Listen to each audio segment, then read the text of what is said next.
Olá, nobres colegas de trabalho, muito boa noite, satisfação estarmos aqui reunidos neste nosso primeiro encontro do nosso curso de preparação para o seletivo do Estado 2025.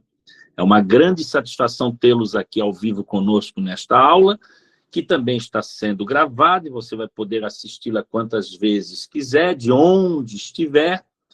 E não tenho dúvida de que estamos aí dando grande passo, né? Uma caminhada, uma jornada rumo aos objetivos que nós desejamos alcançar. E por isso nós vamos ter uma trilha de aprendizagem, por ela vamos ter muitas coisas para conversar e com certeza estarmos aqui contribuindo com vocês da melhor forma possível para que vocês consigam fazer a prova com segurança, com tranquilidade, né? Já leu o edital, já conhece a banca, já está indo com estratégias como se estivesse indo para a guerra, e do outro lado seria o seu inimigo, que se chama FURB, né? Então, nesses nossos próximos encontros, até a véspera do aulão, no dia 29, vamos estar, então, juntos, e ao vivo e a cores, e mais uma vez, né? Agradeço pela confiança de vocês, pelas colegas aí que já estão conosco nesta caminhada há um longo tempo, também indicando outras pessoas, temos coleguinhas novas que estão ingressando agora neste curso. Só para vocês terem uma ideia, nós estamos chique aqui, porque nós temos entre nós, nessa sala aqui, um chefe de cozinha, né? É o professor Jonathan, seja muito bem-vindo, né? Que é esposo da professora Juliana, que é nossa cursista há muito tempo, e agora botou aí o professor Jonathan para estudar um pouco. Ele vai ter que dividir a gastronomia aí com um pouco dos estudos, né? Desejando aí para vocês uma boa sorte, bons estudos. E hoje, como é que nós vamos fazer hoje? Para quem não conhece, não entende a metodologia, nós hoje iniciamos uma aula inaugural, né? Essa aula inaugural ela é uma aula pública, né? Mas a intenção... boa noite, chefe, seja muito bem-vindo. E outra coisa, a metodologia para vocês saberem como que nós trabalhamos, né? E, claro, que como vai ser o nosso plano de ação. Então, o que nós vamos estar tratando hoje na aula inaugural, que é uma aula que vai até às 21 horas, ela é um pouco mais cedo, né, porque ela dá o primeiro pontapé, aí no segundo encontro, que vai ser no sábado, aí já é para valer mesmo, né? Aí a gente vai mergulhar nos conteúdos específicos, ali voltados para os gerais, que também tem grande importância, né? Então, hoje nós vamos ver a metodologia, nós vamos estudar um pouco a banca FURB, que eu sei que a maior parte de vocês já conhecem, ou já devem ter realizado algum certame da qual a banca era FURB, então já conhece um pouco as suas questões, modelos, estilo da banca, etc. E também eu trouxe uns recortes. Eu sempre inicio os nossos cursos com um recorte das informações, né, mais importantes que eu destaco do edital, que é necessário para nós aqui no curso, né? Então, nós temos que ter um olhar também para o edital e, através dele, a gente utilizá-lo como uma alavanca, né, para os nossos propósitos. Tá? Então, é isso. Aí, depois, eu trouxe umas questões também para vocês entenderem como é que nós vamos trabalhar, já para vocês terem uma visão de como a FURB não é um bicho-papão, ela só é um pouco, digamos assim, objetiva e técnica, que requer, não é que é mais ou menos, ou, é tranquilo, não, é difícil. Aí vai por conta de cada um de vocês. Por que eu digo isso? Porque ela exige interpretação de texto. Tá? Isso daí não dá para abrir mão da FURB. Então, se eu sei pedagogia, se eu sei tudo sobre ela, né, da pedagogia, vai me ajudar, É óbvio que vai, né? Os seus conhecimentos prévios fazem valer a pena e muito. Só que não adianta aquela bagagem de conhecimentos pedagógicos e aí, na hora, você vacila em algumas questões porque você não aplicou a interpretação de texto da qual a banca FURB exige, ok? Então, não esqueçam, quem ainda não se inscreveu lá no meu canal no YouTube, estou bem contente, já estou chegando quase 200 seguidores no canal, tenho colocado meus vídeos lá para vocês darem uma olhadinha. Então, vai lá, dê um ok, né? Dê um sininho lá, se inscreva no meu canal, é @entendendo a pedagogia, @entendendo pedagogia. E o nosso curso é o top das galáxias, né? Hoje nós temos o mais seleto grupo e o mais querido do sul do Brasil. Só para vocês terem uma ideia aonde vocês estão, né? Então, lembrando que nós estamos na campanha do Novembro Azul ainda, né? Então, você que puder orientar as pessoas da família, seus amigos, familiares, né? É importante sempre a prevenção. Tivemos Outubro Rosa e agora o Novembro Azul, tá? Então, nosso primeiro encontro, aula inaugural, para a prova do dia 30 de novembro, tá? Então, eu estou chamando o nosso curso com o seguinte slogan: Gabaritando 30, tá? Claro que alguns vão querer gabaritar 40, porque fizeram a primeira e fizeram a segunda opção, mas se você fez a primeira opção, é gabaritar 30, né? Se tu queres deixar tudo bonitinho, primeira e segunda opção, gabarita 40. Então, o nosso slogan vai percorrer todos os caminhos até o dia da prova, gabaritando 30. E posso te garantir uma coisa, eu só não posso assegurar, prometer, né? Porque eu não sou político. Então é o seguinte, gabaritando 30.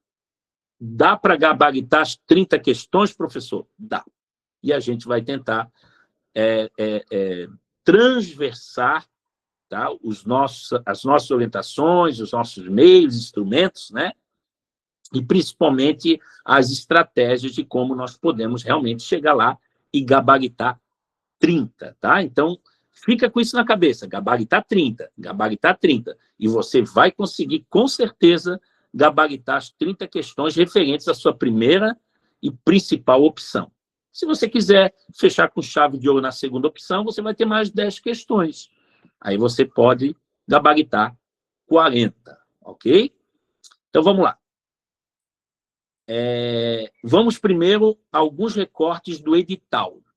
O que eu destaco do edital que é importante para a nossa discussão e para a proposta do nosso curso e das nossas aulas? Vocês sabem que esse processo seletivo ele compreenderá de 2 etapas. Você vai ter a prova de títulos, que, inclusive, se eu não estou enganado, não sei, tantas informações que eu não sei de certeza, mas parece que a prova de títulos já foi lá na inscrição, né? Você tinha que escanear, salvar e mandar para eles, que acho que era até o dia da inscrição, do término, né? Da inscrição. Então, prova de títulos parece que já foi, né? Então, você só tinha que dar uma olhada no edital se o seu diploma, que vai ser validado para a prova de títulos, atende os requisitos, os critérios que lá estão no edital. Caso, porventura, for indeferido, é que você não atendeu aos requisitos. Então, espero que vocês tenham lido atentamente o que vale para a prova de títulos, que é uma pontuação muito importante. Por menor que seja o meio ponto para especialização, né, ou mestrado ou doutorado, isso vale muito para uma classificação que pode te levar lá de baixo para o topo, né? E vamos ter a prova objetiva. Todas são caráter... A prova de títulos ela tem um caráter classificatório, ela não é eliminatória. Até porque quem não tiver apresentado a pós-graduação fica sem aquela pontuação da prova de títulos. Mas a objetiva já é eliminatória, tá? E classificatória. Então, nós vamos passar por essas 2 etapas lá no dia da prova. E durante, né, aí o processo seletivo. Então, está aqui, né, a prova de títulos. Então, se você tem a especialização, você ganha meio ponto, que é muito importante. Quem tem um mestrado ganha 75 décimos. E aí, doutorado já sai largando na frente de 1 ponto, né? Então, consideram-se cursos relacionados à área da educação aqueles classificados como pertencentes a essa área. Aí, para você realmente, se foi validado, homologado a sua prova de títulos, existe lá no edital uma tabela que é do CAPES. Então, os cursos da área da educação estão lá. Então, vamos supor que tu entregou um certificado, um título da especialização, mas não está lá classificado dos cursos relacionados à área da educação por essa lista do CAPES. Ah, mas eu não estou vendo aqui na lista do CAPES. Então, não adianta que a FUVE vai te indeferir. Tem que estar dentro dessas áreas de conhecimento e a avaliação da CAPES. Então, infelizmente, se você não se ateve a isso, esperamos que você conte com a sorte para que o seu curso esteja lá relacionado à área da educação, classificados e pertencentes, conforme a tabela da CAPES, tá ok? Caso a denominação do curso apresentado não evidencie, aí no caso, não evidenciou o título em relação não é evidente em relação ao que você se inscreveu para aquele cargo, de forma direta. Tratar-se de um curso relacionado à área da educação e suas atribuições. O candidato deverá, então, anexar no mesmo arquivo eletrônico, né? Foi isso que vocês certamente fizeram, o respectivo histórico escolar ou declaração da instituição de ensino, contendo a grade curricular do curso. O que isso quer dizer? Caso a tua denominação do curso, né, da prova lá de títulos, não tenha sido de forma evidente e direta, por tratar-se de um curso relacionado à área da educação, né, vamos supor que ele não evidencie diretamente tratar-se de um curso relacionado à área da educação, o que você, enquanto candidato, pode fazer, né, ou poderia fazer? Deverá anexar, então, no mesmo arquivo eletrônico, um respectivo histórico escolar, porque, através do histórico escolar, a banca tem como ver, opa, tem disciplinas aqui que evidenciam, né? Porque aquela que não evidencia de forma direta, tratar-se de um curso relacionado à área da educação, a banca vai indeferir, né? Ou você poderia apresentar uma declaração do Instituto de Ensino que você já fez dentro desta área da educação, mas desde que contenha ali a grade curricular do curso. E, normalmente, isso teria que ser 1 ano antes, né? Ou seja, você já ter tido este curso há 1 ano atrás, tá? Então, vocês fiquem ligadas, né? Segundo o edital, o resultado preliminar da prova de título será publicado no dia 1º de dezembro, né? Aí não esqueça que lá no cronograma você tem o recurso. Aí no recurso você faz isso. Você apresenta a grade curricular do curso ou você anexa o respectivo histórico escolar contendo as disciplinas que atende aquelas áreas, aquelas atividades relacionadas à educação lá da CAPES, tá? Então, fiquem ligados em relação a isso. Então, uma data importante para vocês é 1º de dezembro, porque de repente você se surpreende, está indeferido, cabe recurso. Aí, um dos recursos que a banca vai avaliar é tu anexares no mesmo arquivo eletrônico o histórico escolar ou essa declaração do Instituto de Ensino contendo a grade curricular do curso, mas para isso teria que ser um curso que você realizou antes de 1 de dezembro de 2024, né? Que seria 1 de dezembro de 2024 até 1 de dezembro de 2025. Então, tem que ser 1 ano antes, tá? Para cá, né? 1 ano para cá. A prova objetiva, então, ela terá 5 alternativas, tá? Cada uma assinale apenas a que estiver correta. E vocês sabem que, se você quiser concorrer a apenas uma área do conhecimento, né, o caderno de questões será composto por 30 questões. Não, professor, eu optei por fazer a segunda opção também.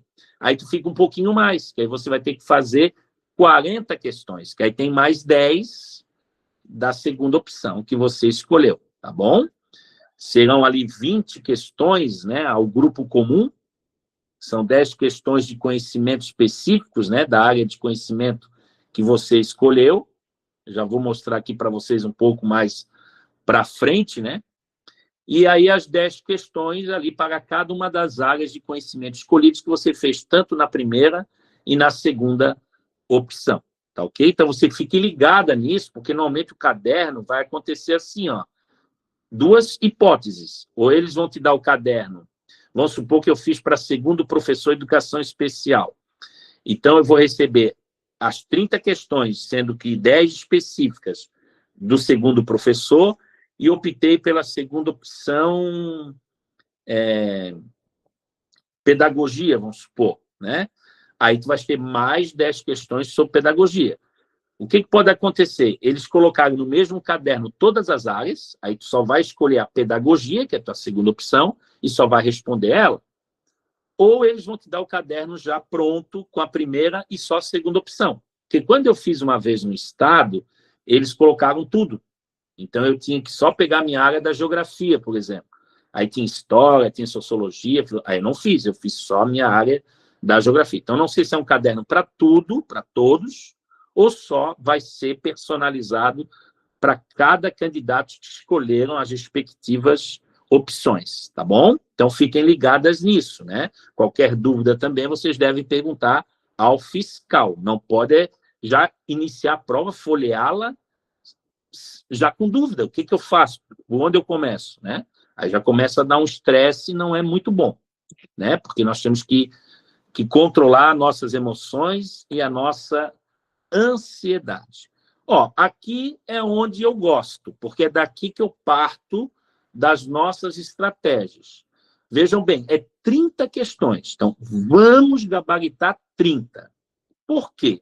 Porque nós temos 10 de conhecimentos gerais, que vocês são 10, vocês são muito bons.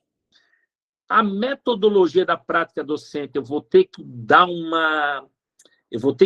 exigir um pouco mais de vocês, sabe por quê? Eu acho que é na metodologia da prática docente que ali vai haver o corte, né? Quem vai lá para o topo da lista, quem vai ficar no meio, quem vai lá indo para baixo, porque aqui, metodologia da prática docente, eu vou mostrar depois para vocês lá no edital, 10 questãozinhas, que já vale um pouco mais do que a dos conhecimentos gerais, você está vendo ali que são 10 com 20 décimos, vale 2 pontos. E a metodologia da prática docente já ganha 1 décimo a mais, aí já é 30, né? Já ganha 3 pontos, que dando 2 mais 3 é as 5. Só que, como ela é uma banca muito técnica e objetiva, eu acredito que ela deva trazer as questões um pouco mais, assim, que vai exigir, por conta da complexidade dela, um pouquinho mais de vocês. Então, por isso que uma das minhas estratégias é trabalhar muito minuciosamente com vocês, de maneira detalhada. Eu estou já elaborando e concluindo os cadernos de estudos das suas respectivas áreas de conhecimento, já pensando na metodologia do trabalho docente, porque você não tem que fazer muita leitura, gente. Se não fizer leitura dos conteúdos elencados no edital de metodologia da prática docente, uma que você erre, ou 2 ou mais, vai te levar, com certeza, para debaixo da tabela, tá? E claro que o nosso norte, né, o nosso esforço maior para garantir mesmo as 10 questões que vale metade da prova. Então, veja bem, das 30, 10 específicas vale metade. Então, qual que eu tenho que trabalhar primeiro? Qual que a gente tem que desenvolver toda a nossa expertise na específica, né? A específica é que você não pode nem imaginar errar nenhuma. porque de cara você já ganha 5 pontos. Né? Então, dá sim para gabaritar, por mais que a banca seja FURB, e eu vou trazer para vocês questões que dá para a gente entender, mas desde que você pratique, treine a interpretação de texto. Se você tem a dificuldade, você vai trabalhar suas dificuldades. Se você tem qualidades em estar mais preparada para determinado conteúdo, deu, já sabe. Aí utiliza a ZTP, Zona de Desenvolvimento Proximal, que a gente vai falar daqui a pouco, uma das questões que eu vou trazer, caiu na prova da FURB, que elaborou para esse ano na Prefeitura de Blumenau. Eles trouxeram a zona de desenvolvimento proximal. Ou seja, aquilo que a criança já sabe, então aquilo que vocês já sabem, não adianta, né? Agora, aquilo que ainda você não alcançou, que você ainda precisa, né, de outras pessoas para te ajudar, aí você vai trabalhar essas daí. Não adianta ficar perdendo tempo, trabalhando uma coisa que a LDB eu domino, né?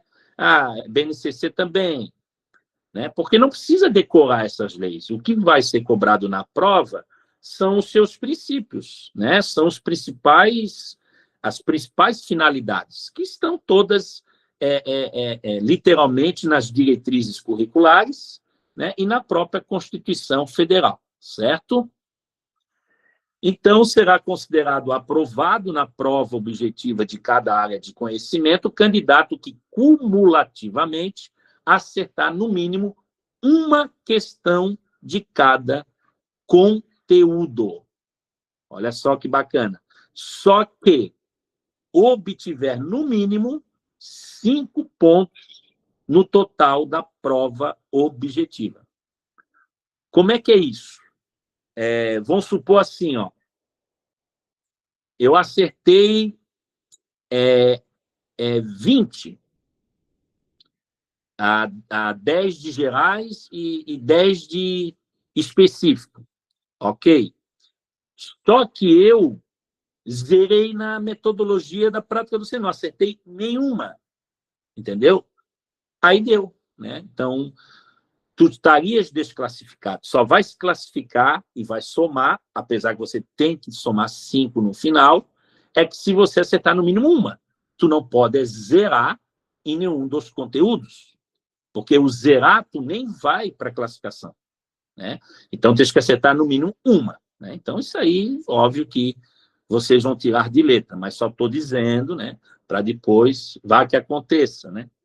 Raramente acontece, mas está aqui no edital, então é bom que vocês fiquem atentas em relação a isso. E, claro, que a grande tomada de decisão vai ser você buscar, pelo menos, garantir a soma de 5 pontos na prova, né? Então, 5 pontos é como se você já gabaritasse específicos, já garantisse 5, né?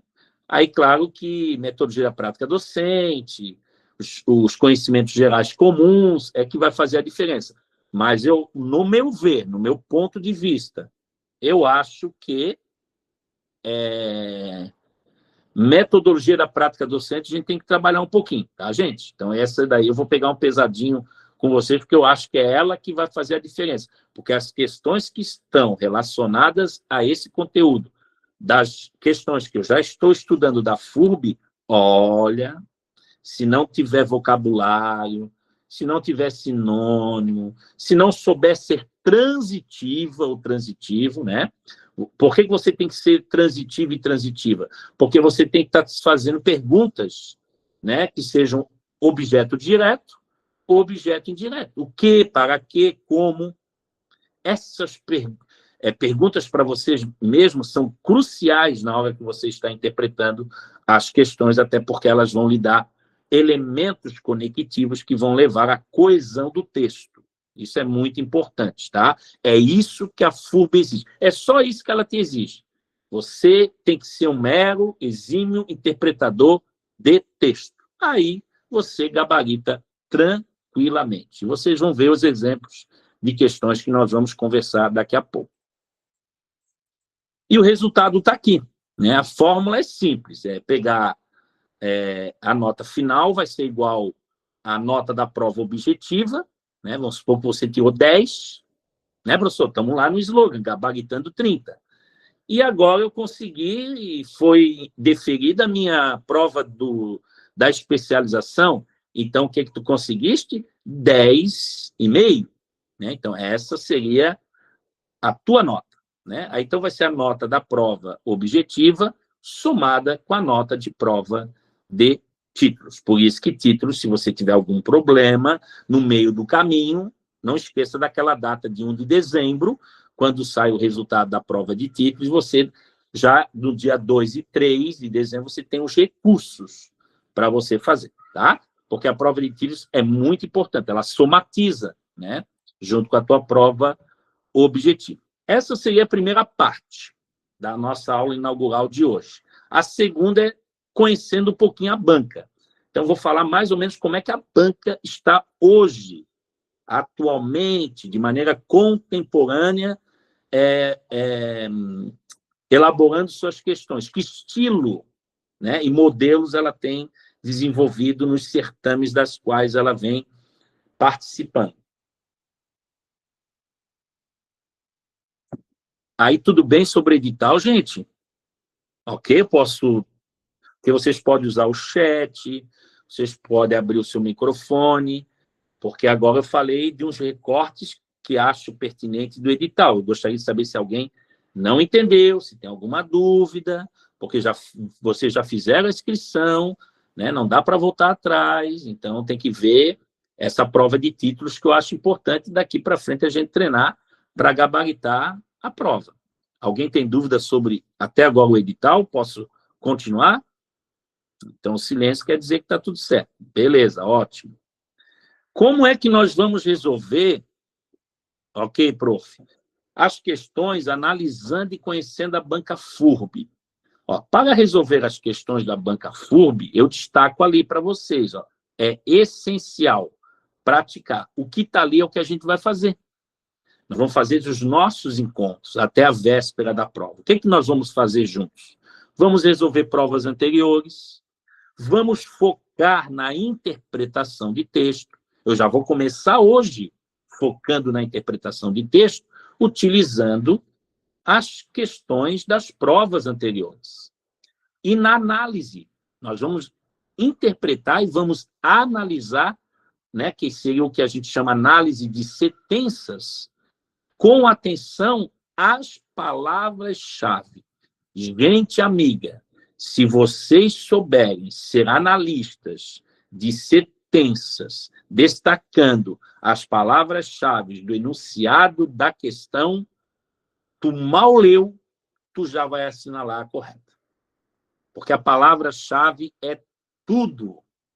Porque ela sentencia justamente o que o enunciado está querendo dizer. E as alternativas é simplesmente concordar ou não com o que está dizendo. Por isso que ela coloca ou assinale correta ou assinale a incorreta. Né? Então, por isso que ela trabalha nesse ponto. Então, temos que analisar as sentenças, mas voltada com atenção às palavras-chave. E além de entender a estrutura da banca, que é o que nós estamos fazendo hoje. Então, isso aí é o que vai ser o nosso curso. Tá? É isso aí. Não vou dar aula de pedagogia. Né? Claro que as questões vamos remeter a eu trazer de forma complementar algumas coisas que eu acho pertinente vocês saberem que possa ser que venha cair na prova. Tá? Mas não espere aqui do professor Pércio da aula de pedagogia, porque vocês não precisam, vocês estão aqui justamente para focar na interpretação, para resolver as provas anteriores, para ver o estilo da banca e, principalmente, como é que eu analiso as sentenças, que vão me dar atenção às palavras-chave, ok? Tá bem bonitinho, esse material vai para vocês depois lá no grupo, né? E a aula é gravada, e assim que o Google me libera, eu também mando para vocês, e aí a jornada continue, e vocês aguardem que os cadernos de estudos aí das suas áreas já vão começar a chegar também.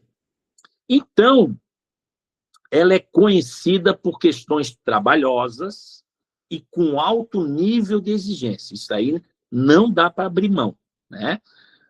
Por ter Ok? Bastante questões.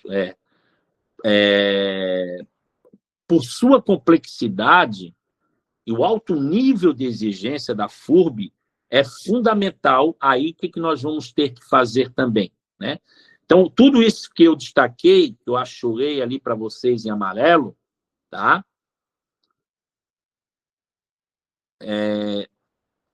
Tá. Não, o grupo eu falo depois no final, tá? Esse grupo eu vou explicar depois para vocês como é que funciona. Então, é o seguinte, abordagem estratégica. Então, nós temos que ir para o dia 30 com estratégias. Para quê, professor? Olha, para que você consiga combinar o conhecimento que você tem aprofundado do conteúdo com a familiarização do estilo da banca. Aí é bingo. Gente, pode crer, gabaritando 30 mole, você vai gabaritar 30 mole com essa metodologia que nós vamos utilizar já na nossa próxima aula de sábado, né? Espero um sábado bonito, uma manhã ensolarada, né? Inspirada, para que a gente realmente comece com tudo, porque eu tenho certeza que vocês que têm o conhecimento aprofundado, vocês que já vêm nesse ritmo, é só familiarizar-se com o estilo da banca. E é isso que a gente vai trabalhar com vocês também, tá? A complexidade é porque ela nos dá questões um pouco e um tanto trabalhosas, né? Porque vão exigir o quê de nós, né? Vão exigir um alto nível de detalhe. Então, a prova da FURB não adianta você ser desatenciosa, ser desatencioso, né? É como aí usar como exemplo o nosso amigo professor-chefe Jefferson, vá que ele perde no sal, né? Ele sabe que aquele sal a mais, aquele sal a menos, o tempero, põe toda a comida que ele fez. E aí, né? Então, essa é a atenção, né? Que nós vamos ter que ter na prova também, né? Esse temperinho que você tem que colocar para ficar redondinho, saboroso do jeito que você realmente preparou, como você se preparou, né? Gente, a interpretação, tá? Eu vou falar interpretação direto. Você vai ficar sonhando, daqui a pouco tá lá na cama, do lado, a esposa, interpretação, tu tá sonhando com interpretação, mas é isso mesmo. O teu consciente tem que saber que você precisa focar na interpretação, porque a banca FURB há uma forte ênfase na interpretação do texto e análise de sentenças, como eu havia dito anteriormente, sendo necessário, olha ali, mapear cada palavra do enunciado e das alternativas. Hoje, se der tempo, né, mas com certeza vai ser já uma prática muito boa, eu trouxe questões que nós vamos já utilizar essas ferramentas que eu estou dizendo para vocês, porque são as armas que nós vamos ter para combater o inimigo do outro lado, que se chama FURB. As provas são geralmente objetivas, tá? Elas são de múltipla escolha e tem detalhes, né? Verdadeiro e falso, assertivas, correlaciona as colunas. Isso não muda. Isso aí pode ser FURB, pode ser FEPESE. Esses estilos e modelos de questões elaboradas seguem quase a mesma risca, né, das bancas. E aí, o que vai acontecer? A FURB vai elaborar questões de conhecimentos específicos da sua área, vai ter gerais e vai ter legislação, né? Então, é isso que nós vamos trabalhar também. E, em relação às questões, costumam misturar diversos assuntos em uma única prova. Então, ela aborda legislação, teorias educacionais, didática e avaliação. Então, ela mistura tudo isso, às vezes, na mesma questão. Olha só que coisa. Então, por isso que nós temos que estar sempre atentos em relação ao cuidado que temos que ter no que diz respeito à interpretação, ok? Olha como é que nós chamamos a FURB, porque a gente fala tanto assim, ó, a FEPESE e as suas pegadinhas, não é verdade? Não, a FURB não gosta de pegadinhas, ela gosta de pegadinhas refinadas. Olha que interessante, né? As pegadinhas não são só pegadinhas, elas são refinadas, ou seja, alto grau de rigor acadêmico. As provas são elaboradas com muita precisão e abordam o conteúdo com muita profundidade. A FURB exige muita atenção, como eu havia dito, à interpretação dos enunciados, que pode conter pegadinhas refinadas. E nós vamos mostrar no decorrer do curso quais são, aonde aparece o que pode vir a acontecer com a tais das... Até isso a FURB é chata, né? São as pegadinhas refinadas, né? Então não é só pegadinha. Não, a professora botou ali que não é difícil. Eu não acho que as bancas sejam difíceis, né? A questão que vocês sabem, eu já dividi isso com vocês, que eu tenho feito por experimentação as provas de pedagogia, inclusive vou fazer essa do Estado também, e a gente sempre eu faço experimentalmente para eu sentir esse calor que vocês sentem, essa ansiedade, tudo, porque isso me faz fortalecido para que nos próximos cursos a gente, com a experimentação, possa trazer melhores condições de preparação para vocês. E eu tenho dividido com a área do direito. Olha, gente, é porque direito eu ainda não estou tendo tempo, eu ainda estou na sexta fase, mas eu olhei as provas, quem realmente já é formado, que tem leitura, que se prepara, não é difícil. As bancas não são difíceis. A questão é o seguinte, é como nós nos preparamos. Preparamos bem? Nos preparamos aquém daquilo que a gente queria? Olha, eu não meti, professor, me desculpa, o senhor trabalha, né? O senhor nos incentiva, nos motiva, mas eu não toquei sequer uma folha no seu caderno de estudo. Aí é assim, entendeu, professor? A prova não vai ser difícil. Vai ser difícil para você que não se preparou adequadamente. Então, a prova só vai ser difícil, fácil, se é mais ou menos ou não, de acordo com a sua preparação. Por isso, nós estamos aqui para estimulá-las e motivá-las, ok? Então, em áreas como a pedagogia, né, a banca costuma cobrar ali temas específicos. Muito especificadamente, ela trabalha com frequência os temas como a psicologia da educação, né? Ali trabalhando com Vallon, Vygotsky, Piaget, e a legislação, ela vem com muito cruzamento da legislação nas suas questões com frequência específicas, né? Nas suas áreas de conhecimento, como a LDB, né? O Estatuto ali da Criança e do Adolescente, o ECA, e a BNCC. E ela não abre mão das famosíssimas tendências pedagógicas, né? Alguns temas que eu trouxe só para vocês saberem que ela é muito específica, tá? Por isso que o conhecimento de vocês tem que ser bem aprofundado e ampliado em relação a esses temas. Então, é comum, né, encontrarmos questões, vamos ter pela frente muito trabalho, né? São muito trabalhosas as suas questões da FURB, com múltiplas sentenças que vão exigir análise, principalmente de verdadeiro ou falso. Acredito eu que é o que deve ter mais de modelos na prova do dia 30, análise de verdadeiro ou falso. Acho que ela vai vir, assim, de todas, né? Assertiva, relacionar as colunas, verdadeiro ou falso, né? Eu acho que ela vai, além das objetivas, né? Acho que um modelo que vai se sobressair, na minha opinião, não tem uma bolinha de cristal, mas eu acho que ela vai usar muita sentença de nós analisarmos nas questões ali verdadeiro ou falso, tá bom?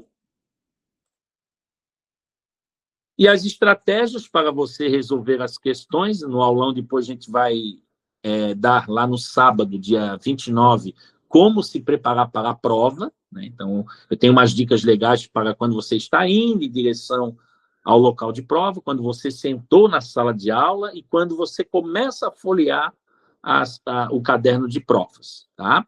Então, vamos resolver, sim, provas anteriores, é a melhor prática, ou se não uma das melhores, forma de entender o funcionamento de uma banca, tá? Então, a gente só vai trabalhar com questões da FURB mesmo, tá? Eu não vou trazer nenhuma outra banca para nós, vamos trabalhar com o universo FURB, tá? Vamos, então, mapear as palavras-chave. Então, o que nós discutimos hoje, você já terminou a aula, já se organiza e começa a se preparar também.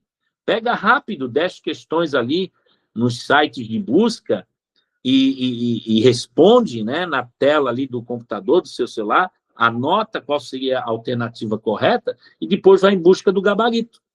E já vai fazendo aquele treino, destacando as palavras-chave, né, tentando interpretar o que o enunciado está querendo dizer, que vai ser complementado com as alternativas, e você tem que fazer essa ligação, já que a banca ela pode usar termos específicos.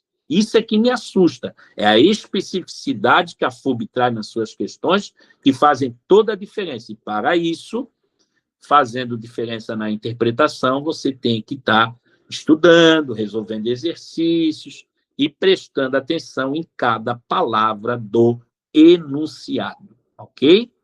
E, claro, use a técnica da eliminação. Essa daí é o que eu mais faço, professor, né? Principalmente aquelas assertivas, 1, 2, 3, 4, 5 em números naturais, ou 1, 2, 3, 4, 5 em números romanos.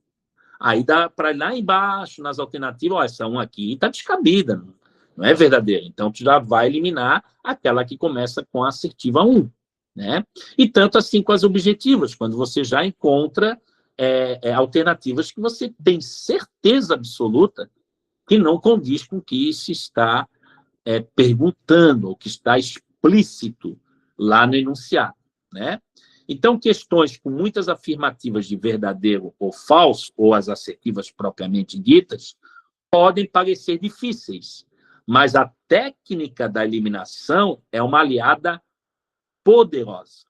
Ao analisar as sentenças, a identificação de uma... a professora diz que adora fazer a eliminação das alternativas. E dá certo, não dá certo, professora Jéssica? Dá certo, né? Mas a técnica é muito aliada e poderosa.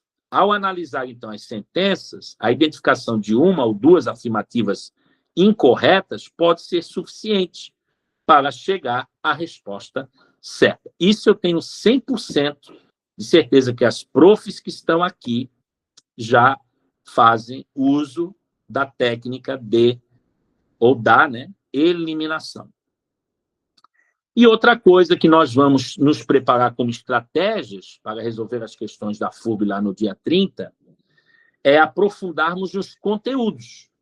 Como a FURB cobra os temas com profundidade. Não basta ler um conhecimento superficial. Você vai ter que aprofundar.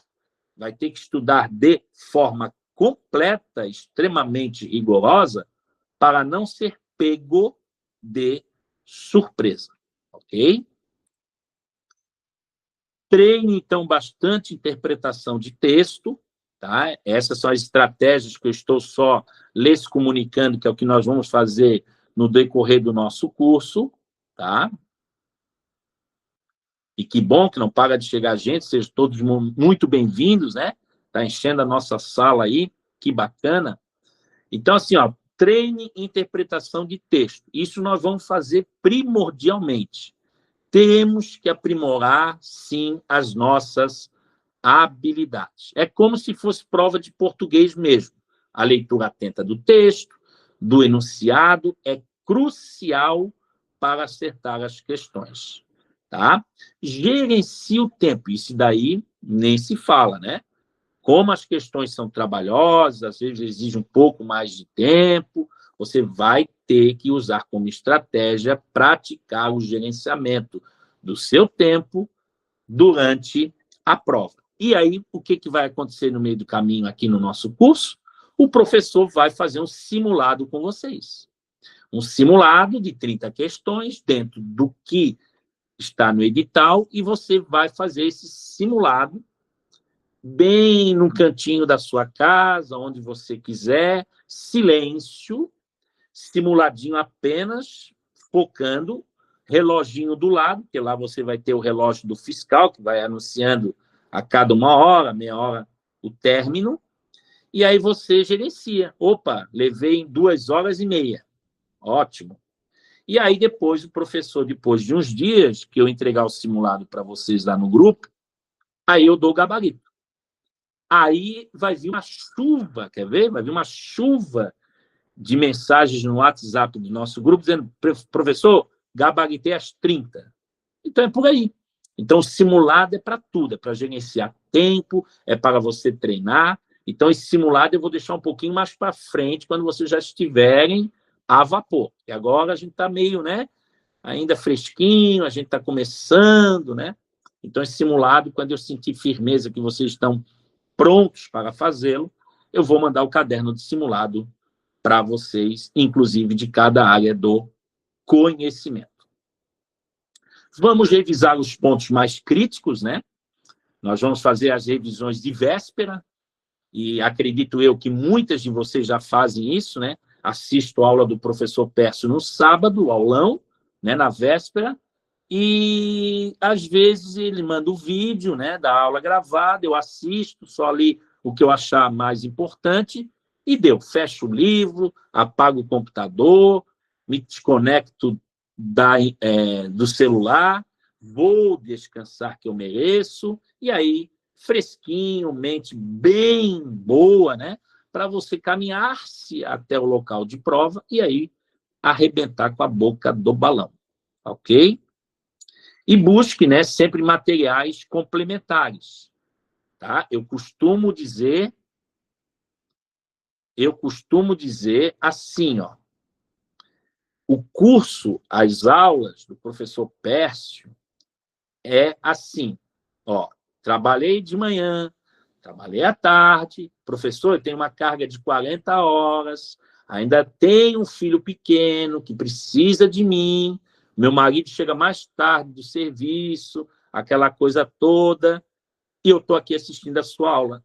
Isso resolve eu fazer a prova? Não. Porque senão eu estou mentindo, né? Muita gente já deu a devolutiva, dizendo assim, ó, professor, graças às suas aulas eu me efetivei. Eu digo, não. O êxito da sua aprovação é sua. O que você foi estimular, foi investir no seu tempo, no seu espaço, e aí você se preparou para tal e conseguiu a efetivação, tá?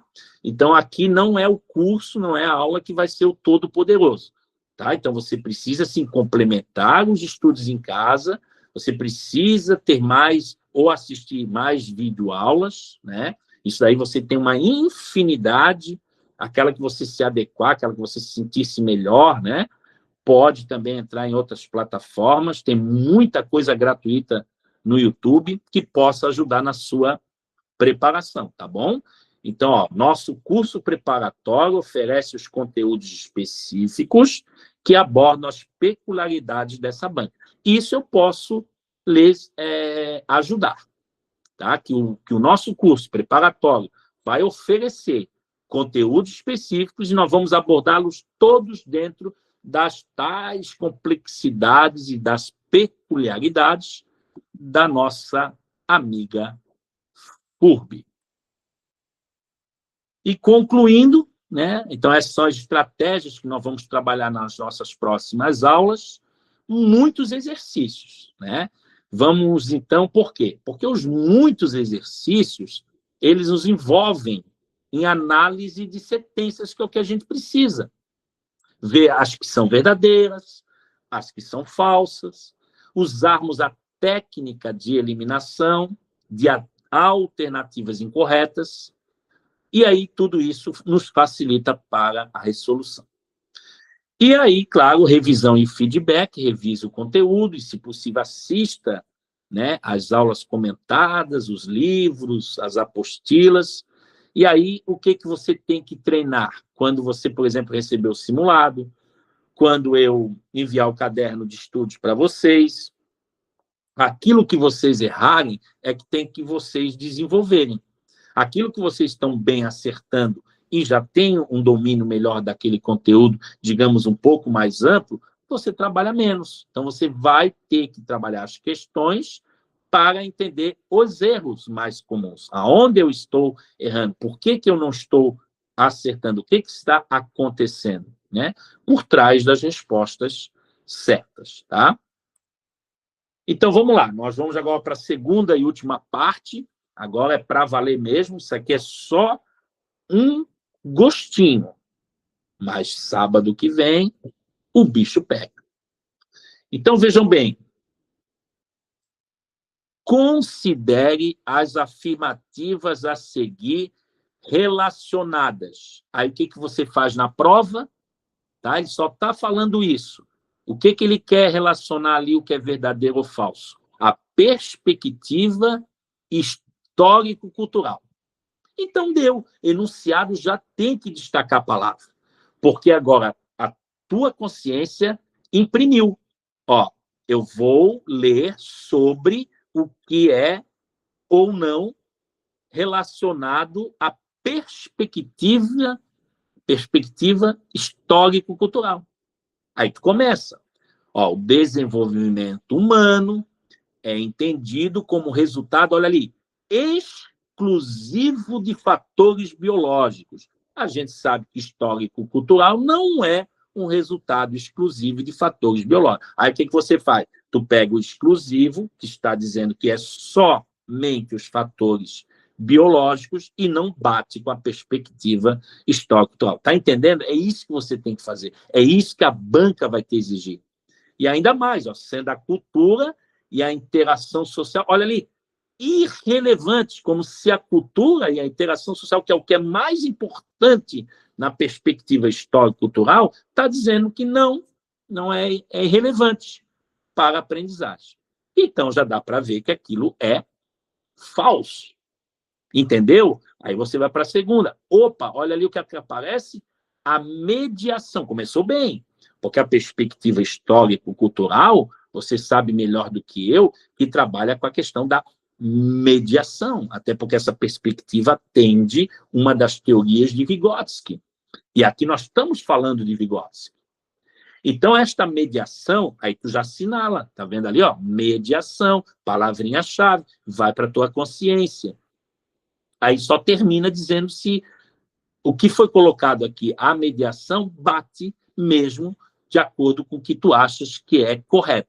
Ou seja, ela é realizada por adultos, ou pares mais experientes, exatamente, a mediação se dá entre os pares e aqueles que também são mais experientes, né, entre as próprias crianças, o adulto, e aqueles mais experientes. Essa é a mediação segundo a perspectiva histórico-cultural. É fundamental para que a criança internalize conhecimentos. Através do quê? Da mediação.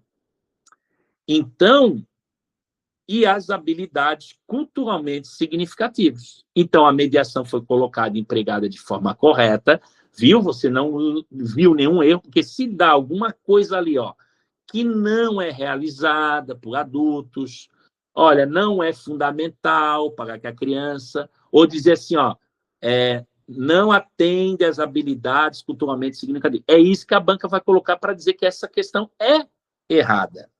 Mas aqui não, ele manteve a íntegra, você sabe que a mediação funciona assim, então é verdadeiro. Gente, é isso que você vai ter que fazer na prova, é só isso.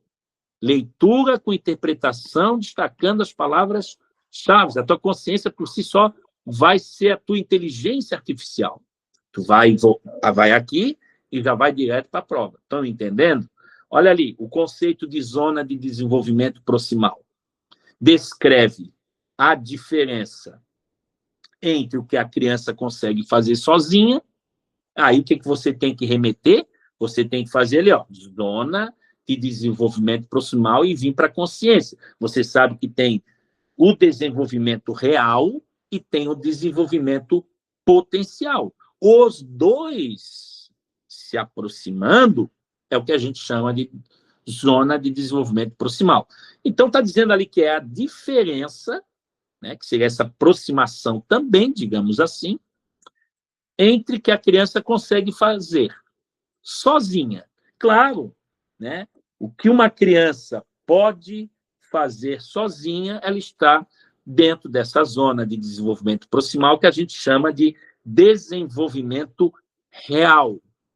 E aí, o que pode realizar com orientação. Então, que ela já aprende sozinha e depois aquilo que ela pode fazer com a ajuda de um adulto ou de um colega mais experiente. Eu estou falando do desenvolvimento potencial.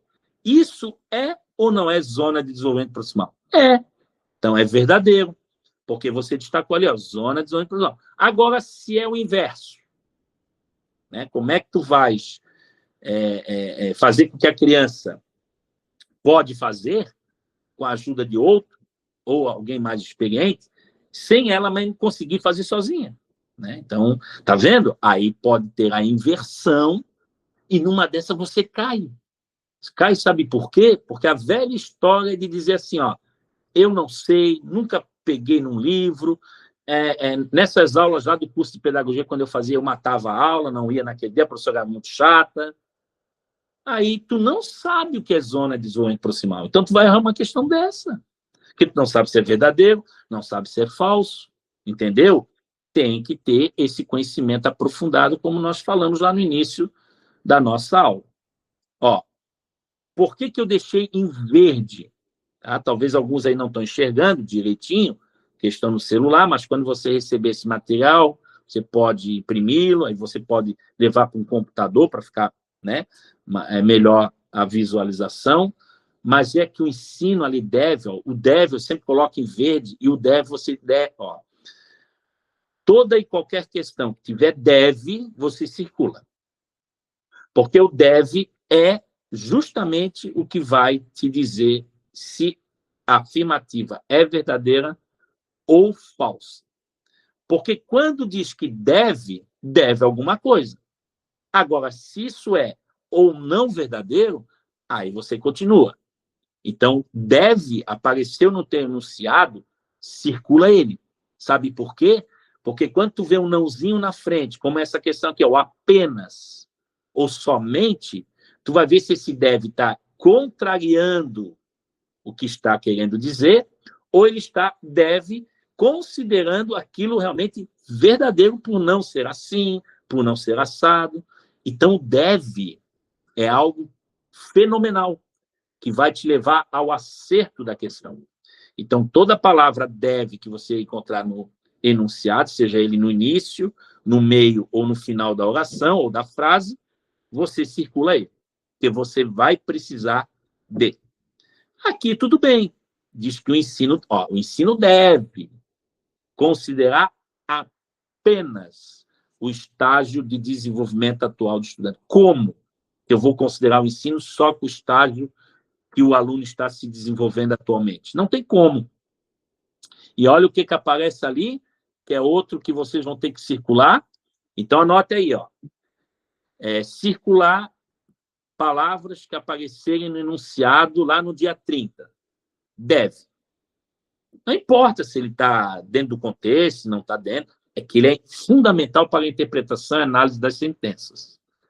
E o outro é o sem, porque além de dizer que o ensino deve considerar apenas o estágio de desenvolvimento atual do estudante, olha ali, sem a necessidade. Então, sem é dizer assim, ó, não há necessidade. O sem poderia vir a ser substituído na nossa interpretação pelo não. Então, sem a necessidade de propor desafios que estimulem o desenvolvimento futuro. Está totalmente errado, né? O que está nos levando errado é o apenas e a sem necessidade, né? Então, vamos lá. 3 palavras que eu devo sublinhar, circular, destacar, o que você quiser fazer lá no enunciado. E ela vai aparecer numa das 30, com certeza. Até mais de 2, uma, 2, 3, 4, 10 vezes. É o deve, é o sem, anota aí, sem com S, né? Mas, não é mais, é mas, M-A-S, e o não. Circulou essas 4, tu acerta a questão, tá? Porque elas vão te levar a coesão do texto, ok? Beleza, né? Então, vamos para a próxima. Aqui eu não vou dar gabarito, porque já está gabaritado. Só estou comentando com vocês, tá?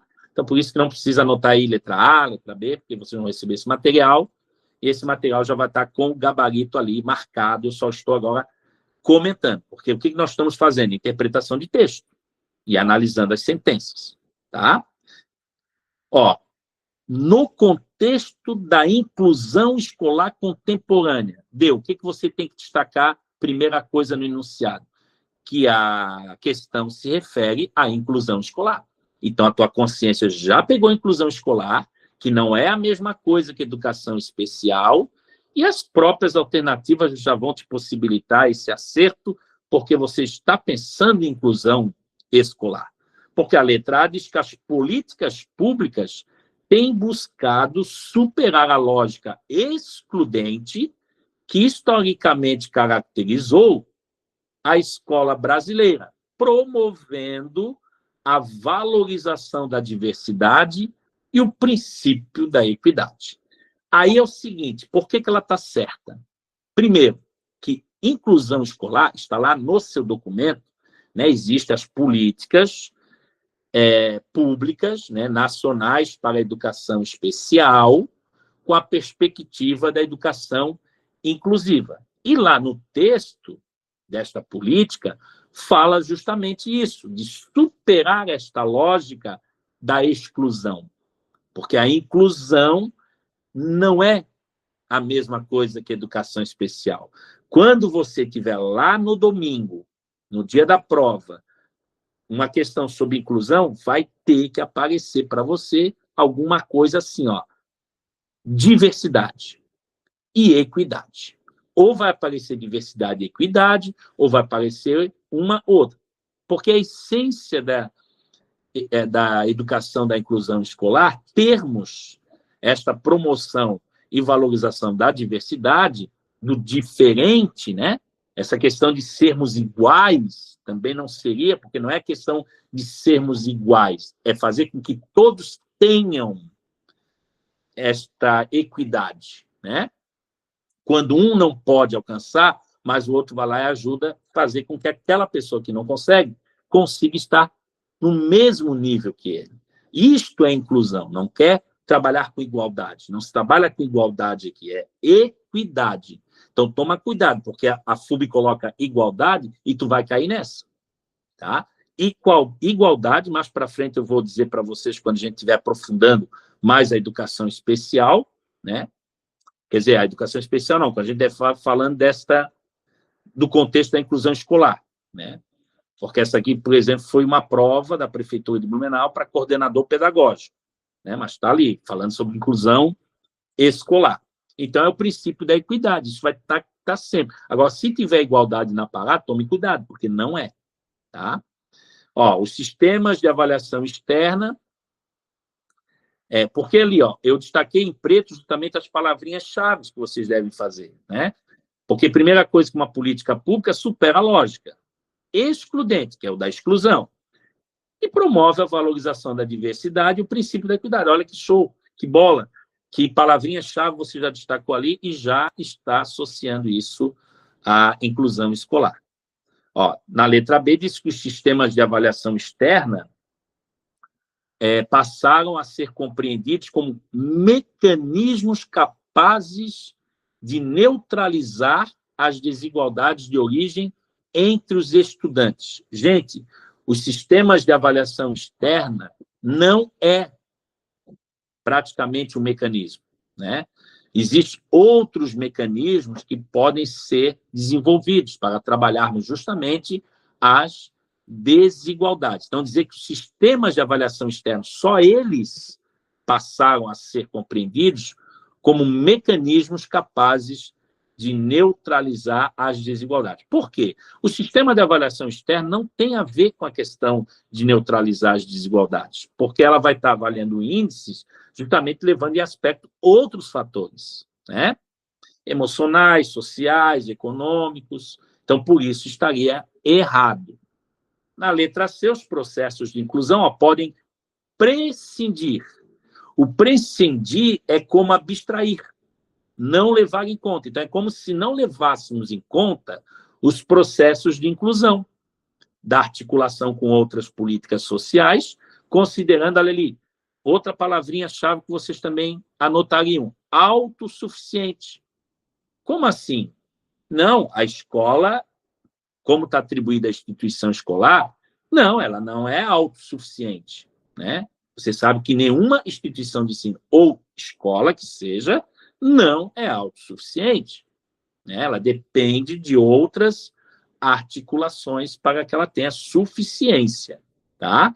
Então, prescindir ali é uma coisa da FURB, né? Claro que eu coloquei ali, entre parênteses, o que quer dizer esta palavra, mas se você não lembrar na hora o sinônimo ou a razão dela estar ali e da maneira como ela foi empregada, se vai me sentenciar se a alternativa é verdadeira ou falsa, aí você tem que tomar cuidado, porque o sinônimo é extremamente necessário e importante, tá?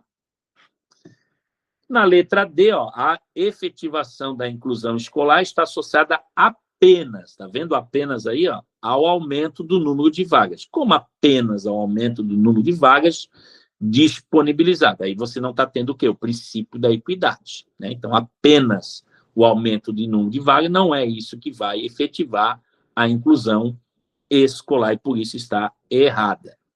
E na letra E, a ampliação do acesso escolar foi conduzida sem demandar transformações relevantes no currículo ou nas práticas pedagógicas utilizadas. Ou seja, está dizendo que a ampliação do acesso escolar foi conduzida sem demandar transformações relevantes no currículo, né? Não, a ampliação do acesso escolar é como se foi conduzida, né, a justamente ter uma demanda que atendeste o currículo para que fossem realizadas práticas pedagógicas utilizadas. Então, aqui está dizendo que foi conduzida sem demandar transformações relevantes no currículo, né? O currículo, praticamente, ele não é necessariamente, tá?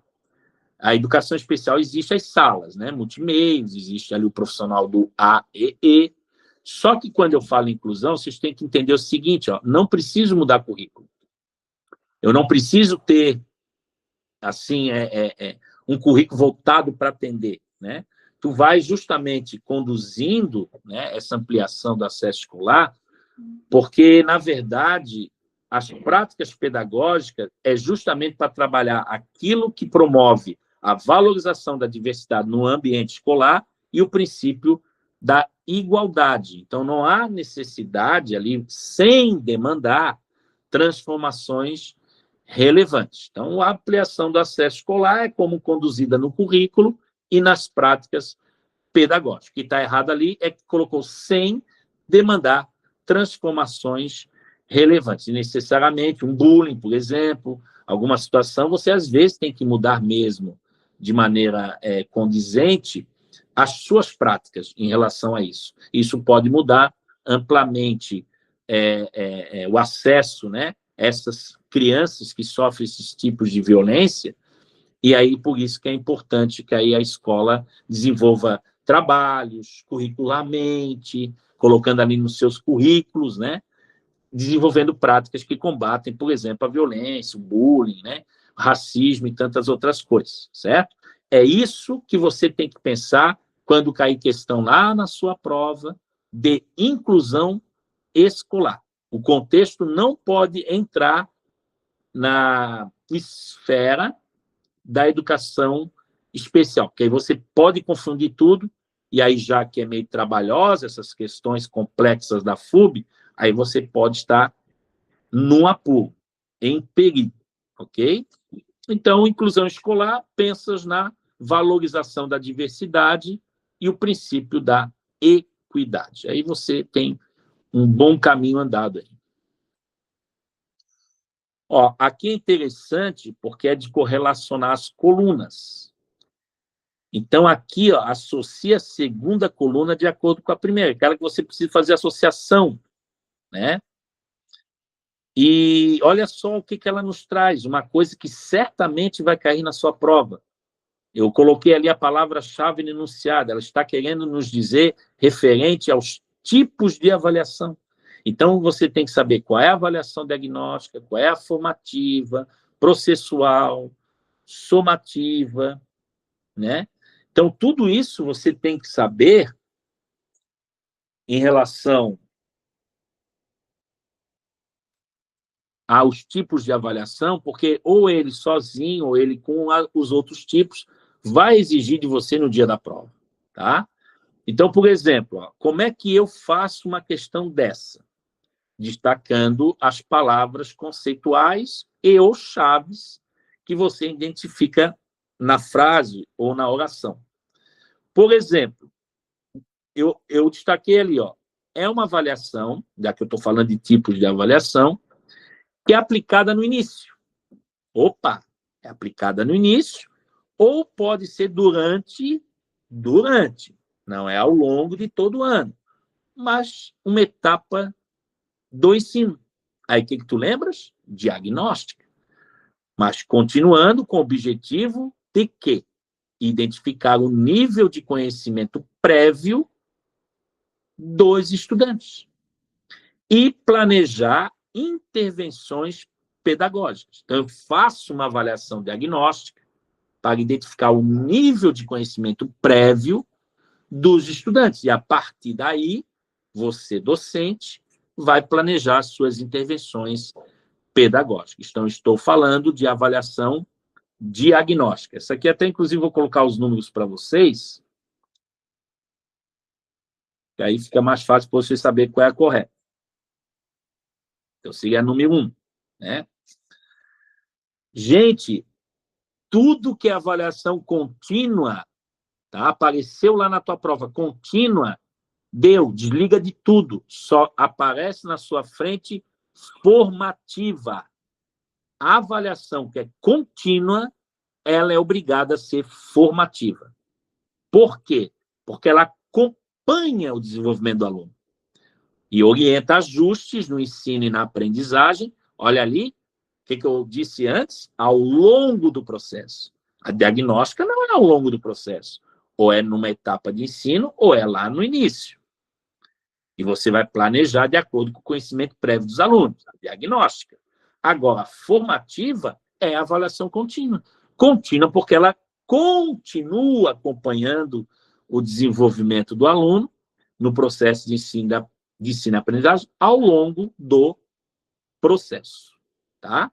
Então, seria a nossa número 2. Essa daqui eu trouxe legal, bacana para vocês lembrarem dos tipos de avaliação, que vocês vão precisar saber, porque vai cair na prova. E a avaliação que considera? Aí eu começo a destacar, né? Bicho, a prova, faço 1000 coisas nela. Não tem problema. Tu não podes errar o gabarito. Ok? A avaliação que considera o conjunto das atividades e produções ao longo de um período. O que confunde com a formativa? Primeiro que a avaliação formativa ela tem que ser contínua. E ajustando ali ao longo do processo o ensino e aprendizagem. Já para eu diferenciar da avaliação processual, que é sistemática, ela pode aparecer como sistemática também, é a avaliação que considera o conjunto, olha assim, conjunto de atividades e produções que você faz ao longo de um período e vai permitir verificar o progresso do estudante de forma integrada. Então, quando você tem esse conjunto de atividades e produções num período e vai verificar o progresso do estudante, mas não ao longo de todo o período, mas que seja de forma integrada, sistemática. Aí nós estamos falando da avaliação processual. Então, treine. Tome cuidado com a avaliação formativa e a avaliação processual. A processual precisa ser um conjunto de atividades e produções que vai verificar o progresso do estudante de forma integrada. E a formativa é uma avaliação contínua, tá? Que vai na aprendizagem ali ao longo de todo o processo, ok? Então, essa é a 3. A avaliação utilizada para atribuir conceitos, notas ou médias, permitindo a classificação ou seleção de estudantes segundo o seu desempenho. É o que a gente vai fazer dia 30. Nós vamos fazer uma avaliação classificatória. Por que, professor, que é uma avaliação classificatória que nós vamos fazer lá no dia 30? Porque ela vai utilizar a nossa nota, nossa média, permitindo a classificação nossa. A nossa classificação, a nossa seleção. É como se fosse também para os estudantes, segundo o seu desempenho. Se você foi o primeiro da sua área de conhecimento, o seu desempenho foi a média, a nota que você tirou em ser primeiro. Então, esta, nitidamente, vocês todas conhecem, né? Tranquilo de acertar se cair numa questão da prova, que ela é uma avaliação classificatória. E a somativa, né, já que temos uma diagnóstica no final, ou no início de uma etapa do ensino, aí temos a somativa. A somativa já é uma avaliação realizada ao final de uma etapa de ensino, cuja finalidade desta avaliação somativa é de certificar a aprendizagem ou atribuir os resultados finais. Né? A soma daquilo tudo perpassa por todas as avaliações que você fez e lá você vai atribuir, então, a ele os resultados finais, onde você realiza, então, ao final de uma etapa de ensino. Aí estou falando da avaliação somativa. Gente, alguma dúvida até por aí, tudo certo? Sobre os tipos de avaliação, algum questionamento? Tá tudo bem, tudo certo, tudo tranquilo? Muito bem. Aqui é o seguinte, aqui eu trouxe para mais um conhecimento aprofundado dos nossos temas e como analisarmos as sentenças e interpretarmos a questão de relacionar também as colunas. Só que aqui, o que eu destaquei lá, a palavra-chave no enunciado? O que a questão está querendo nos dizer? Eu tenho que verificar ali os aspectos relacionados, e vai cair na sua prova, com certeza. Isso já é da metodologia do trabalho docente, que diz respeito à organização do tempo e do espaço pedagógico. Então, aqui nós temos definições, tá? Que apresentam aspectos relacionados. Então, o que você tem que vir para o consciente? O que eu vou responder em termos de organização do tempo e do espaço pedagógico, ok? Aí nós temos lá a primeira coluna, que são os aspectos, e vamos começar agora a avaliar a segunda coluna, que nos interessa mais, que são as definições, que é isso que a banca está perguntando, sobre a organização do tempo e o espaço pedagógico, ok? Veja bem, eu separaria aquelas palavras-chave ali para identificar a que aspecto está relacionado. Ó, permite reorganizar horários. Ih, gente, reorganizar horários já deu para entender o quê? De modo a evitar rigidez. Tudo que é rígido é flexível. Flexível, rígido. Ah, professor, claro, né? Permite reorganizar os horários de atividades de modo a evitar rigidez. Então, se eu evito rigidez, eu sou flexível. Então, seria a flexibilidade na rotina escolar. Ok? E continuando ali, né? A rigidez excessiva, aprendizagens contextualizadas e adaptadas às necessidades dos estudantes. Então, estou falando da flexibilidade, porque sinonimamente você fez o quê? A rigidez. Professor, tem sentido, porque tudo que é rígido, ao contrário, é a flexibilidade. Então, é isso, não pense nem duas vezes. Está entendendo? A FUB quer isso de você. Quer que você interprete, analise as sentenças, liga os pontos, mas para tudo isso você tem que treinar e saber aplicar as suas estratégias no dia da prova. Continuando. O que vocês acham? Consiste, vai organizar os espaços da escola. Se eu olhar ali para os aspectos, planejamento dos ambientes, articulação entre tempo e atividade, espaço que favorece a interação e uso pedagógico de diferentes tempos, espaços na escola. Bom, aí tu vai olhar, organizar espaços da escola para que sejam ambientes pedagógicos. E está falando, planejamento dos ambientes de aprendizagem conectados ao currículo e às experiências significativas de aprendizagem. Então, estou falando nada mais, nada menos do que planejamento dos ambientes de aprendizagem. Mas por que o professor chegou à conclusão, analisando as sentenças, de que organizar os espaços da escola para que sejam ambientes pedagógicos tem a ver com o aspecto do planejamento dos ambientes de aprendizagem? Porque o que eu acabei de ler para vocês e destacar ali é o que diz ali no aspecto. Entendeu?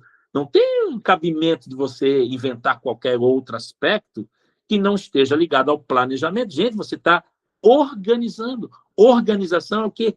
Planejamento. Entendeu? É esses ponteiros que vocês têm que fazer. São essas conexões. A FUB trabalha com esses estimulantes, eixos estimulantes, tá? Então, por isso que você tem que prestar bastante atenção. Estabelece equilíbrio entre momentos conduzidos pelo professor e momentos livres de escolha e exploração pelos estudantes. E olha lá o aspecto que eu tenho no terceiro, articulação entre tempos de atividades dirigidas e livres. Tudo bem, professor, isso aí está na cara que seria esse aspecto, né? Esta definição está se referindo a esse aspecto, até porque está falando ali de momentos livres de escolha e exploração dos estudantes, em detrimento de que estabelece uma relação, né? Estabelece uma articulação entre os momentos que os professores conduzem, através de explicações, orientações, atividades sistematizadas. Está vendo, gente? Então, uma questão dessa que tu olha, nossa senhora, o que eu faço agora, né? É a interpretação, né? Tu vê que todas as definições levam você aos aspectos, porque tem uma ligação. Olha, sinceramente, a 1, a 2 e a 3, eu não vi nada que não fosse relacionada àqueles aspectos, porque ela está nos referindo a isso. Como ali a próxima, refere-se à criação de ambientes físicos e simbólicos que promovem o trabalho em grupo. Ali, a cooperação. Deu. O que aconteceu? A troca de saber, desenvolvimento de habilidades socioemocionais. Olha ali o 4. Espaços que favorecem a interação e cooperação. Está entendendo? Aí Deus faz essa interpretação, liga, vê se é isso mesmo, tal, né? Você pode fazer até aqui por eliminação, né?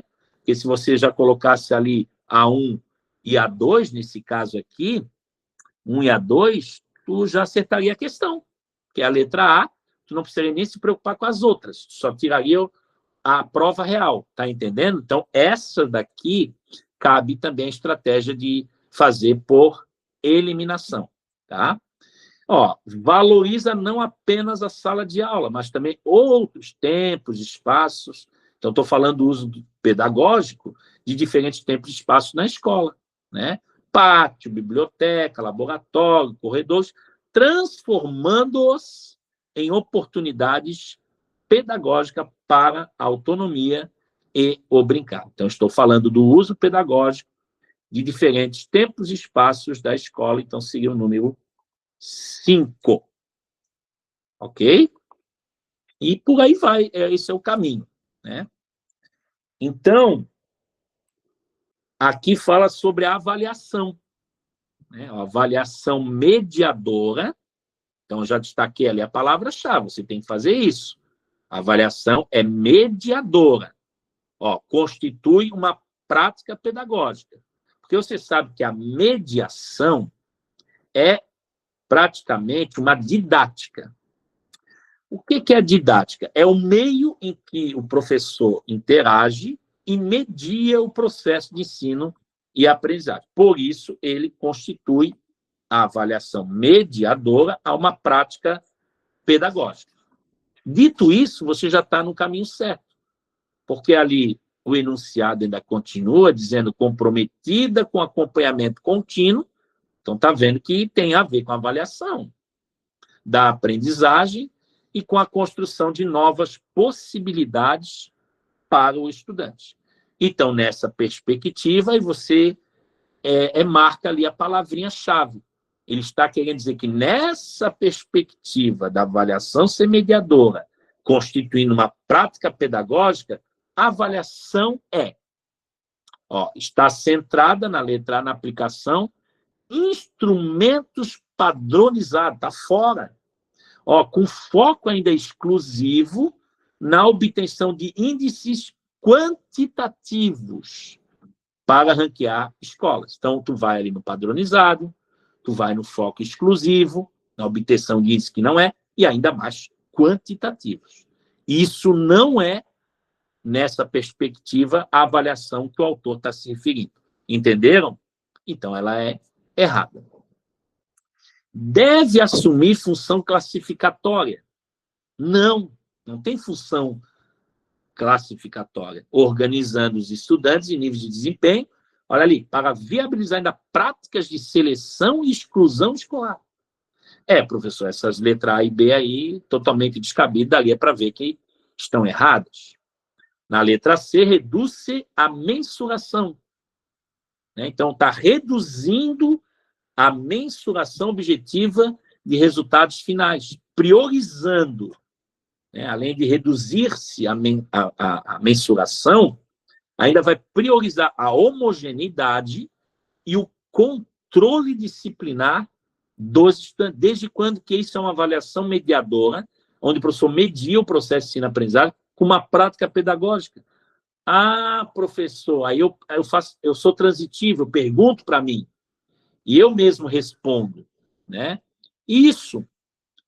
E se eu sou mediador do processo e eu tenho que, para que isso aconteça, fazer uma prática pedagógica que, durante o processo, estarei acompanhando continuamente através da avaliação, como é que eu vou priorizar a homogeneidade? Como é que eu vou ter o controle disciplinar? Está entendendo? Se você não for transitivo com você mesmo, pergunta para você e você responda. É assim que a FUB trabalha. E a letra D, funciona como mecanismo de premiação. Tudo bem, premiação, punição, lógica meritocrática, individualista, tudo está descabido, não atende, não está dentro do processo de ensino e aprendizagem. E quando eu falo justamente de avaliação, que foi um item que nós já trabalhamos numa questão anterior, o que acontece ali? Tem caráter processual. Professor, o senhor falou lá da avaliação processual, tem a ver? Isso. Dialógico, formativo, orientando o replanejamento. Por que eu medio? Eu medio para ver o acompanhamento e desempenho do meu aluno. Eu vou avaliá-lo para que aí, através da avaliação, eu faça uma reorientação curricular. Eu faço um replanejamento docente, estimulando, então, o protagonismo, porque o estudante é o centro, é o protagonista do processo, em seu percurso de aprendizagem. Viram, então? Aqui daria para fazer o quê? Por eliminação, certo? Então, nós vamos agora para a penúltima, porque eu deixei umas aí para vocês treinarem, estudarem, porque no sábado eu já vou começar a falar um pouquinho delas. Mas eu quero que vocês exercitem, façam uma leitura e interpretação. Até vocês podem me ajudar trazendo outras interpretações não comentadas aqui, ou um meio que você faz que dá certo também, né? Então, é bom, bacana a gente compartilhar isso, né? Ó, aqui já é uma daquelas questãozinhas mais complexas. A construção de uma prática educacional orientada por princípios éticos exige do professor uma postura que transcenda a mera transmissão de conteúdos, integrando-se ao projeto pedagógico da escola como agente de transformação social. Então, isso já seria o destaque. Tá? Uma prática educacional que é orientada por princípios éticos, exige do professor uma postura que transcenda apenas, né, a mera transmissão de conteúdos. Ou seja, integrando-se aos projetos pedagógicos da escola como agente de transformação social. Leu isso aí, tu já acerta a questão. Porque ele só complementa o enunciado, que é meio longo, considerando os fundamentos da ética profissional, docente, a sua aplicabilidade no cotidiano escolar, o princípio que deve fundamentar prioritariamente a atuação do professor diante de situações que envolvam conflitos entre interesses individuais dos estudantes e normas institucionais é. Então, qual é o princípio, prioritariamente, que o professor vai atuar diante de situações que envolvam conflitos entre interesses individuais? Essa é uma das questões que eu acho que vão estar abordando, não necessariamente dentro desse tema, mas dentro desse contexto, entendeu? Isso daí é metodologia também do trabalho docente, entra também nesse sentido, né? Olha ali a letra A, tudo errado, você vê que está tudo vermelho ali, né? Ó, aplicação de sanções, gente. Ah, beleza, eu vou resolver um conflito, então, dando sanções proporcionais à gravidade das infrações cometidas, priorizando a exemplaridade das punições para desestimular comportamentos inadequados, mesmo que isso implique constrangimento temporário distante. Jamais, né? Tá vendo? Você associa a sua conduta ética a sua atuação diante de situações que envolvam conflitos. Como é que tu vai concordar com isso? Ah, o professor está dizendo, então, que eu já tenho que fazer a interpretação fazendo perguntas. E já o que é meio adverso, já descartar. Claro, essa letra A está equivocadamente errada. Né? Está extremamente, né, descabida. Ó, neutralidade, gente.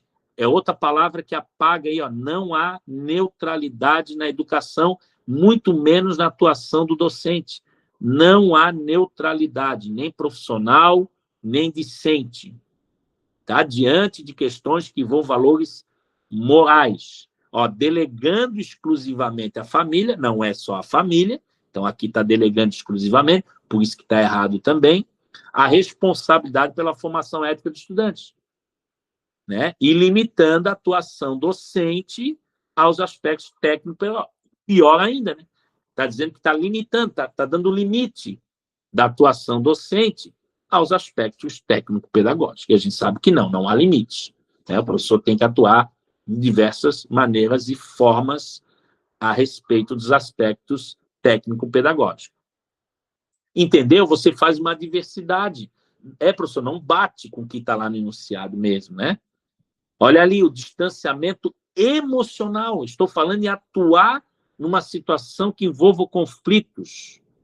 Eu vou distanciar emocionalmente nas relações pedagógicas, evitando envolvimento com questões pessoais dos estudantes para preservar a objetividade na avaliação do desempenho acadêmico. Então, o distanciamento emocional nas relações pedagógicas, evitando envolvimento com questões pesadas dos estudantes, para preservar a objetividade na avaliação do desempenho. Então, totalmente descabido também. Então, você vê que o que está lá no enunciado, olha a letra D. E diante das leituras que você fez até agora, né, você não leu ainda D, você não leu a E, mas você tem que estar aqui no consciente que eu quero algo relacionado eticamente, considerando os fundamentos da ética, o que o professor tem que fazer diante de situações que vão ocorrer. Mas desde que eu já saiba que eu já destaquei lá no enunciado, que é uma prática educacional orientada por princípios éticos. Postura que transcenda a mera transmissão de conteúdos. Então, a gente vai mais além do que isso. É social, emocional, cultural, físico. Então, por isso que a letra C não tem como. Olha que bonito a letra D. O respeito à dignidade da pessoa humana, como valor central, garantindo que qualquer medida disciplinar adotada tenha caráter formativo e preserve a integridade física, tá vendo? Acabei de falar isso agora para vocês. Psicológica e moral do estudante. Tá vendo como isso está ligadinho ao enunciado e você está interpretando muito bem, maravilhosamente, show de bola? Certa questão, gente. Não tem dúvida disso. Isso é FURB lá no dia 30. Interpretou, analisou as sentenças, assinalou a resposta certa, gabarita as 30, tranquilamente.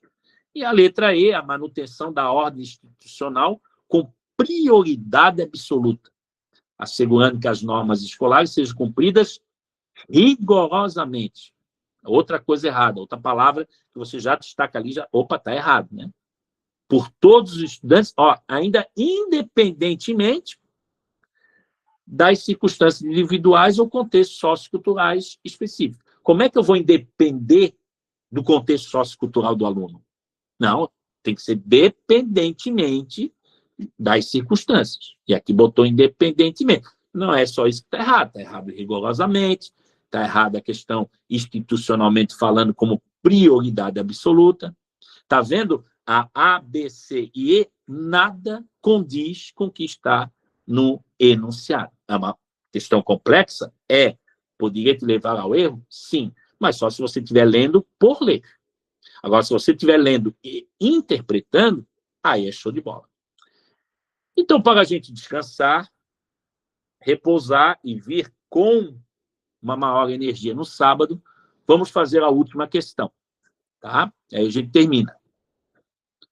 No contexto educacional contemporâneo, as relações humanas estabelecidas no ambiente escolar são fundamentais para a efetivação de práticas pedagógicas. Olha que bacana, tu já acertou a questão. Tá, professor, mas eu não li nem a assertiva 1, eu não li nem a assertiva 2, eu não li nem a assertiva 3, porque você já interpretou. O que eu quero é algo que esteja relacionado às relações humanas estabelecidas na escola, que são fundamentais para que nós efetivamos as práticas pedagógicas transformadoras. Ainda ali, considerando os fundamentos teóricos sobre intersubjetividade, né? E essa intersubjetividade, você também teria que pensar no que se trata. Porque a intersubjetividade é uma relação de entendimento, de comunicação, é intersubjetivo. Só ser subjetivo, apague da sua história, apague da sua questão. Não pode vir a ter paradigmas dentro do contexto subjetivo. Nós trabalhamos as relações humanas dentro desses fundamentos teóricos, o clima organizacional e o desenvolvimento profissional docente a partir da intersubjetividade, que é a relação, entendimento, através da comunicação, que se estabelece entre duas ou mais consciências individuais, através da interação social e da linguagem. Então, tem que haver duas ou mais ali ideias, né, para justamente desenvolver a interação social, por isso mediadora, né, que constitui as práticas pedagógicas, e da linguagem. Aí eu coloco ali no final, Deu, tu acertou a questão já, porque tu já estás com isso interpretado, já está bem no teu consciente, que já vai te lembrando muitas coisas na hora, e ali eu digo, quais são, então, os princípios que sustentam relações humanas saudáveis e produtivas no ambiente escolar. Então, eu quero responder, e agora eu vou acertar a questão, porque eu sei que são aqueles princípios que sustentam ter essa relação humana, né? Efetiva das práticas pedagógicas transformadoras que estão fundamentadas nessa intersubjetividade, né? Que cria um ambiente saudável, mais produtivo, né? Então, é por aí o caminho que você deve seguir. Aí você começa a ler as assertivas e vai acertar a questão. Sabe por quê? Olha ali. A construção de um ambiente educativo. Ah, professor, claro. O professor falou tanto no enunciado, olha o que eles começam. A construção de um ambiente educativo. Está vendo? As alternativas complementam o que está no enunciado, gente. Só é recortado. Aí você vai ter que identificar o que está as análises das sentenças, está certo, verdadeiro ou falso. A um já começa sendo a construção de um ambiente educativo. E é isso que o enunciado está querendo dizer. Olha só, interdisciplinar. Pressupõe a eliminação das barreiras entre as pessoas, antes mesmo da integração formal entre disciplinas, fundamentando-se no reconhecimento mútuo de competências e limites, na valorização recíproca e na capacidade de questionamento constante das próprias posições assumidas. Tá vendo? Eu vou ser sincero, eu faço a mesma coisa que vocês estão fazendo aí.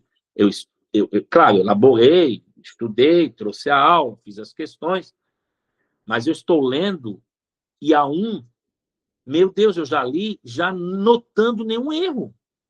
Porque já está na minha consciência o que o enunciado já pediu, o que eu já destaquei. Dá mais uma olhadinha lá no teu círculo, no que tu destacou ali, o termo sublinhado, e tu vai ver que há e tu vais encontrar de coisa errada se não há, no entendimento, se você teve do enunciado ao interpretá-lo.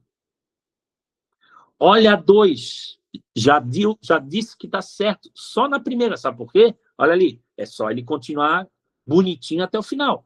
O desenvolvimento das relações humanas. Se uma começa com a construção de um ambiente educativo interdisciplinar, e está lá no enunciado isso, olha a 2, o desenvolvimento de relações humanas, e está lá falando das relações humanas, pautadas na racionalidade comunicativa, que é aquela intersubjetividade, né, que aparece ali, ó, requer a superação do paradigma da subjetividade pelo paradigma da intersubjetividade. Então, não tem como ser subjetivo no ambiente escolar, no que diz respeito às relações humanas. Tem que ser o quê? Intersubjetividade, reconhecendo que o espírito subjetivo obtém sua estrutura a partir do engajamento das relações entre os sujeitos socializados de forma inteirada. Né? A interação social propriamente dita, que é aquela que a gente leu lá. A gente interpretou assim. Então, olha só, tu viu que tu leu, tu não viu um erro. Né? Agora, olha só 3. A construção de um projeto pedagógico já foge aí. Não que não esteja errada ou que contextualiza. Até pode ser. Mas desde quando que o enunciado está falando que está construindo um projeto pedagógico que dispensa a explicitação de projetos pessoais de vida dos educadores? O que isso tem a ver com o enunciado? Aí tu vai... E outra coisa, a FUB colocou a letra D, 1, 2 e 3. E tu vai... é 1, 2 e 3, está certo, né? Porque uma vez que a dimensão institucional deve, olha ali o deve, você tem que assinalar, né? O deve, está aparecendo ali, tá vendo? Então, quer dizer que deve prevalecer sobre as trajetórias individuais para garantir a coesão organizacional. Desde quando um projeto pedagógico coletivo dispensa, né, a explicitação de projetos pessoais de vida dos educadores, né? Então, não tem nada a ver com o que está pedindo o enunciado, vocês entenderam? E ainda dizendo que esta dimensão institucional deve prevalecer sobre as trajetórias individuais. Desde quando que é somente ou sobre as trajetórias individuais? Já que a gente está falando do reconhecimento de um espírito, né, subjetivo que vai para a intersubjetividade, que é justamente o que? A relação, o entendimento, a comunicação que se estabelece entre duas ou mais pessoas através da interação social e da linguagem. Mas você vê que a 3 não faz sentido, não tem nada a ver com o que está no enunciado.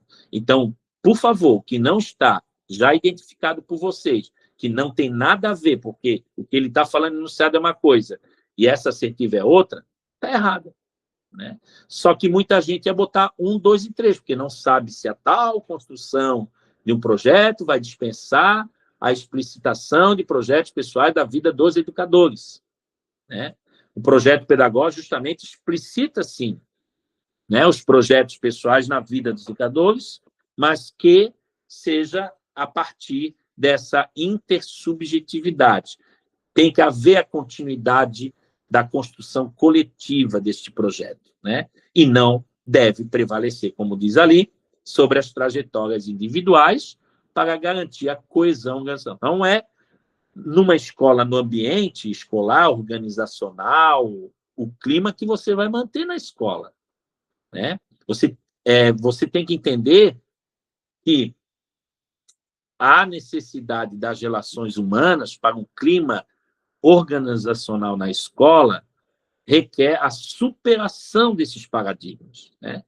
Vai reconhecer o espírito que existe justamente da valorização recíproca e também do reconhecimento mútuo das competências e dos limites. Por isso, a construção de um ambiente educativo e não a construção de um projeto pedagógico coletivo, prevalecendo as trajetórias individuais para garantir a coesão organizacional. Então, está descabido, essa 3 não tem nada a ver com o que está no enunciado. É difícil? Pode ser. A interpretação é fácil? Não. Mas a FUB é isso. Leu, interpretou, entendeu, botou no consciente, tu vai ler a primeira, tu vai ler a segunda, tu vai ler a terceira, tu vai ver que automaticamente é certa, essa é certa, não, essa aqui está errada porque não é só isso, não tem nada a ver com o que está pedindo, tem aqui o mais, tem aqui o deve, tem aqui o porém, tem aqui o não, né? Aí você vai encontrando esses elementos conectivos que não dão coesão ao texto, e aí você segue bola para frente. Tá bom, gente? Então, a gente vai concluindo por aqui esta nossa aula inaugural. Daqui a pouco já envio lá para vocês no grupo. Tem mais slides, eu elaborei mais 3, 6, 7. Tem mais 11 questões. Essas que algumas nós vamos estar abordando na nossa próxima aula de sábado. Então, muito obrigado pela atenção de todos, por estarem aqui conosco nesta aula. Agradeço de coração a parceria, espero que tenhamos contribuído da melhor forma possível, e daí é só o começo. A nossa caminhada ainda é longa, mas rumo gabaritando 30, né? E muito obrigado, mais uma vez, pela presença de todas. Desejo a vocês uma boa e abençoada noite. Fiquem com Deus, né? Que Deus abençoe você e toda a sua família. E nos vemos, então, no nosso próximo encontro, no sábado, ok? A partir das 9h30. Muito obrigado. Um grande abraço. Tchau para vocês. Fui.